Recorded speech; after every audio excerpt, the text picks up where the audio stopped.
Anak kerap menjadi korban saat konflik keluarga tiri tidak mampu dihindari.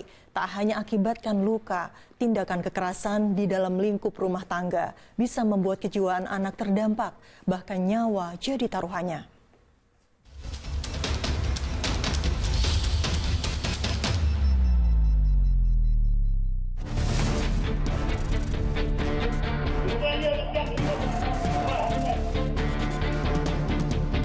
Kekerasan anak yang dilakukan orang tua tiri kembali mengemuka di sejumlah daerah.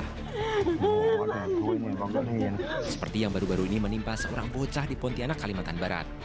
Sempat dikabarkan hilang lewat media sosial, bocah berumur 6 tahun ternyata ditemukan tak bernyawa oleh ayah kandungnya dalam kondisi terbungkus karung goni di samping rumahnya di Perumahan Purnama Agung 7.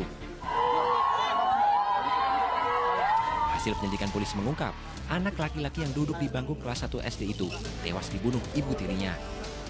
Fakta lain pun terkuak, ternyata korban kerap mendapat perlakuan keji berulang kali.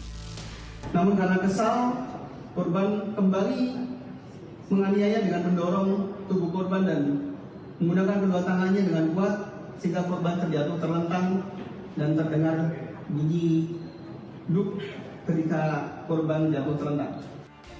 Cemburu melatar belakangi pembunuhan keji itu. Ya, wanita berusia 25 tahun itu jengkel suaminya lebih sayang terhadap korban selama menjalani biduk rumah tangga 3 tahun terakhir. Kejamnya oknum ibu tiri di Pontianak, Kalimantan Barat ini baru satu cerita. Di Pagar Alam, Sumatera Selatan, seorang pria menganiaya anak tiri di depan rumahnya di Dusun Pagardin. Penganiayaan bermula saat korban yang berusia 18 tahun itu dianggap tak sopan saat cekcok dengan ayah sambungnya. Emosi yang memuncak membuat tersangka melukai tangan korban dengan pisau hingga terluka. Bak api dalam sekam, rupanya penganiayaan merupakan puncak dari konflik ayah dengan anak sambungnya. Anak daripada istri terlapor itu tidak menerima kehadiran, belum bisa menerima kehadiran orang tua tiri atau bapak tiri di kehidupan keluarga korban.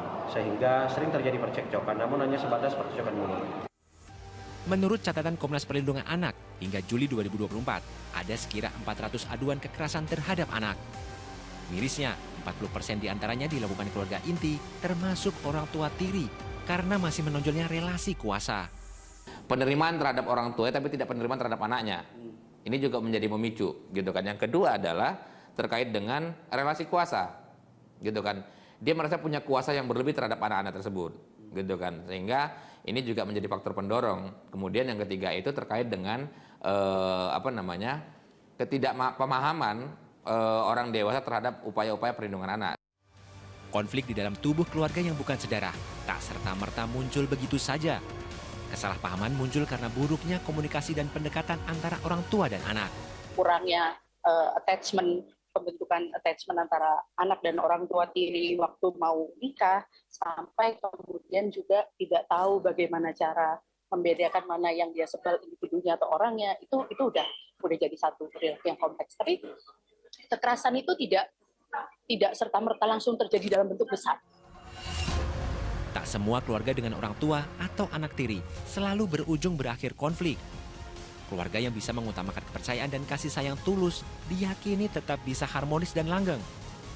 Karena itulah, demi mencegah konflik yang berujung pada aksi kekerasan terhadap anak, ada batasan-batasan yang perlu dipahami sang orang tua tiri. Dengan menyadari batasan-batasan tersebut, kesalahpahaman yang memicu pertikaian anggota keluarga bisa diminimalisasi. Kekerasan terhadap anak pun bisa dihindari. Tim Liputan melaporkan.